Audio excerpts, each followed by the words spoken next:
In the ending in FNAF Security Breach, Burntrap or William Afton actually does not die. Now, I know what you're thinking.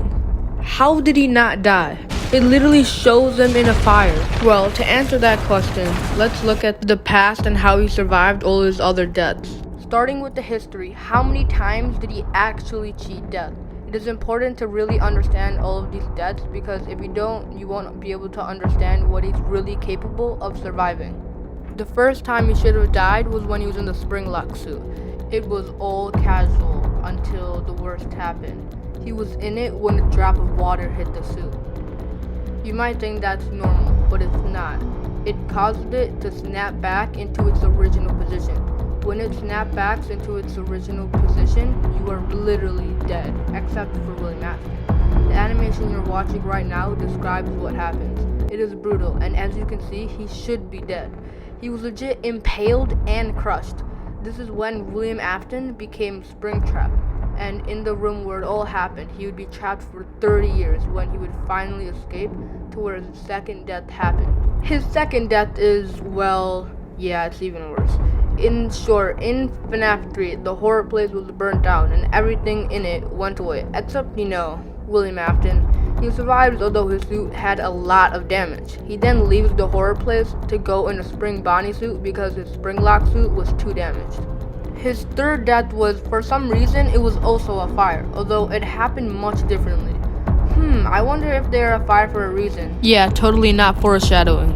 William Afton and a bunch of animatronics named Scrap Baby, Molten Freddy, and Puppet were lured by Michael Afton to a place where he then set the place on fire. Although William Afton did not come unprepared, he knew something was going on. So he had a remnant of himself in a circuit board and hid it in the FNAF place for a worker to find it. That worker was Vanessa, and you probably recognize her. She who would find the circuit board gave it to FNAF Entertainment, which is the company who made all the FNAF locations. Them thinking it was code they could put in their VR game that they were developing called FNAF Help Wanted. Without their knowledge, adding that code, William Afton was being added to their game. He would appear as a character named Glitchtrap. Later, when Vanessa was testing out the game, she would see Glitchtrap in the game. She would think this was a bug, although little did she know. Later, Glitchtrap would make Vanessa get parts to rebuild his body so he could come back to the real world. Once built, he would become Burntrap, and this is where the ending in the FNAF Security Breach comes, where in the end, Molten Freddy grabs William Afton and drags him to a fire. Yes, you heard that right, ladies and gentlemen. A fire. Not once. The third time. Now, this is where I get into the theory where he's not dying. And there's lots of evidence. He has survived fires multiple times. He went from virtual to physical. He has been impaled and crushed in the spring lock suit. He has survived all of this. Now, starting with theory number 1, he survived the fire and there's a lot of evidence to back this up.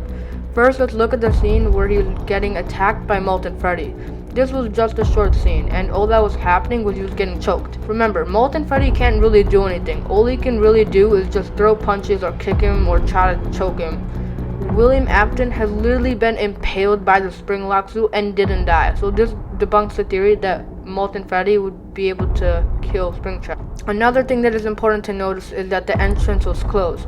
Does that mean he will die of hunger? No. This is simply explained by the fact that he survived 30 years in the same room, doing nothing. And yeah, you would not get any food. Lastly, I want to talk about the fire. Was he able to survive the fire or did he die? This is, well, important. If we look at the area, it is seen that a fire has happened and we can see that there isn't that much flammable stuff. It looks like it's made out of concrete and metals which aren't that flammable. That is why you can't see the fire spreading everywhere. Although, what if he was thrown in the fire? Well, if it was for a short period of time, he would have survived. If it was for a long period of time, he still wouldn't have died. He could still have a remnant of himself like he did before. Because as you know, this game repeats a lot. There was 3 fires. And his latest death was a fire too. It's like the developers were just telling us that he's not dying and he's coming back. Anyway, thank you for watching. Please subscribe. Also like the video. Also, did William Afton take parts from Bonnie to rebuild his body? Did William Afton kill Bonnie? Watch here.